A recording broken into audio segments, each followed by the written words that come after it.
Good morning, children. Today we are going to know the poem called The Last Bargain. It was written by Rabindranath Tagore.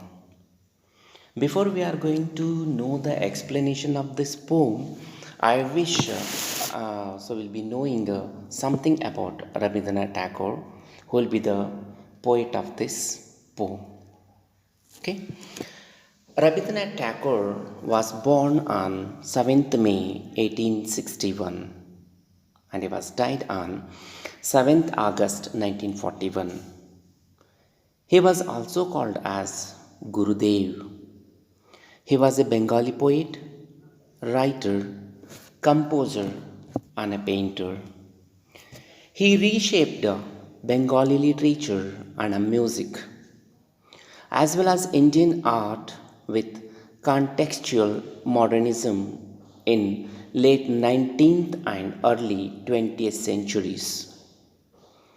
Author of the profoundly sensitive, fresh and beautiful verse of Gitanjali, he became in 1913 the first non-European to win the Nobel Prize in Literature. Tagore's poetic songs are viewed as spiritual and mercurial. However, his elegant prose and magical poetry remain largely unknown and outside of Bengal. He is sometimes referred to as the Bard of Bengal. And let me know his notable works: Gitanjali, घरे बैरे, गोरा, Jana Gana Mana, Rabindra Sangeet, Amar Shonar Bangla, and other works.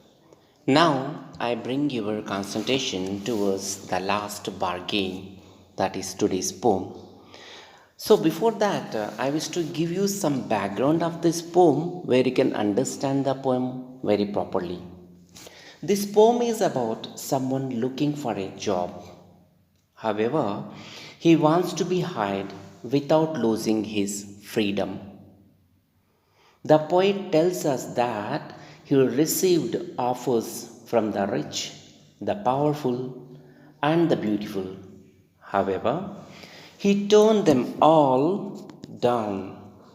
At last, he met an innocent child. He immediately accepted his offers.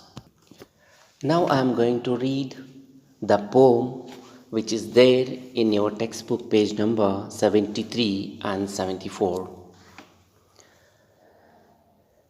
Come and hire me, I cried while in the morning. I was walking on the stone paved road. Sword in the hand, the king came in his chariot. He held my hand and said, I will hire you with my power. But his power counted for naught, and he went away in his chariot. So, there are few hard words are there. So, like hire me, in essence, get my services in return for payment. Stone paved road, that is, it means the path of stone, in essence, a stony path. Sword, you might be knowing it's a weapon. Okay. Chariot, a horse drawn open vehicle. Held is a kept. Counted for naught, was of no worth. Okay. Here, the first offer came from the king early in the morning. He had more power than wealth. He offered the man his power in return for the man's labor. The man, however, felt that the king's might was not worth so much, so he decided that he shouldn't able to do his work. That's why he refused the king's offer. Early in the morning, a man walked along with the stony roads of the city, offering himself for a hire. King was going on his chariot. He has seen him. He offered to buy him, offering his power in return. Power to return. His power did not seem of much worth to the man. He refused, and the king moved on.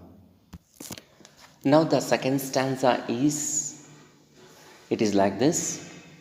In the heat of the midday, the houses stood with the shut doors. I wandered along the crooked lane. An old man came out with his bag of gold. He pondered and said, I will hire you with my money. He weighed his coins one by one, but I turned away. The glossaries, midday, you might be knowing it's a noon, crooked, not straight, pondered, thought, turned away, went to the other side. The man walked on the heat of noon. He roamed about in crooked lanes. All the doors were shut. An old man came out with his bag of gold. He thought, and then he offered to hire the man with gold. This offer could also not attract the man, and he went to the other way. After refusing the king's proposal, this man was walking in a midday. It was very hot. An old man offered him a lot of gold in return for his labor. The man was not much impressed. The wealth did not attract him, so he refused the rich man's proposal also. Now, the third stanza.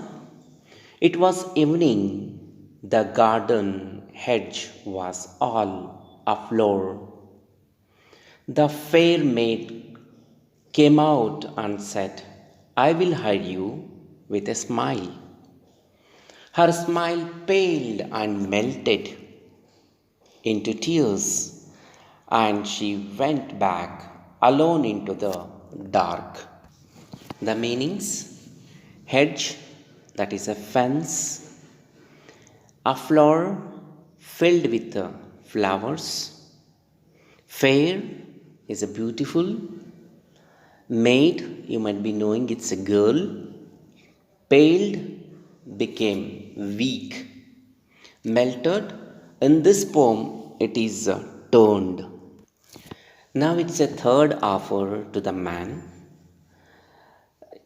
Now it was evening. The garden hedge was filled with flowers. A beautiful girl came to the man. She offered the man her smile in return for his work. Soon, however, her smile weakened and changed into tears, so she had to return along into the darkness. Then it was a evening, there was a natural beauty all around. There were flowers in the hedge. A beautiful girl came into the man. She gave a pretty smile. She offered to give the man her smile in return for his labor. However, the man found that her happiness was only sorrow in disgust. So he refused even that offer also. Now, the fourth and last stanza of this poem.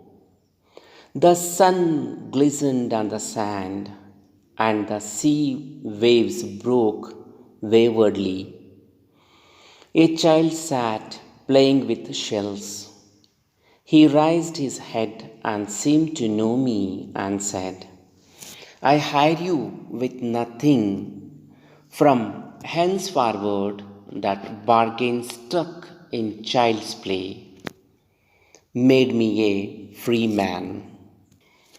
Now the hard words glistened, shone lustrously.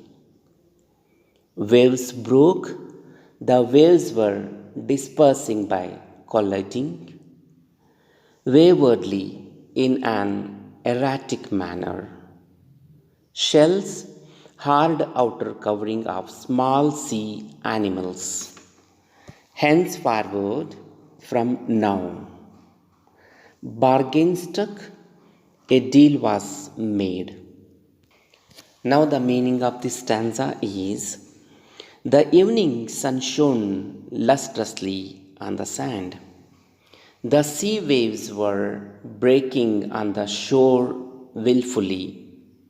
There was a child playing with his shells. He lifted his hand and head and looked at the man. He seemed to understand him. He offered to hire the man without payment. The man accepted the offer, and from then onwards, he played with the child. In doing so, he remained a free man. This will be the last proposal. Ultimately, the man came to the seashore. There he found a child playing with the shells. The child offered to take his services in return for nothing. The man accepted the offer because while playing with the child, he was still a free man. In this session, we put a light on the poem The Last Bargain, and simultaneously we have known something about Rabindranath Tagore. Thank you.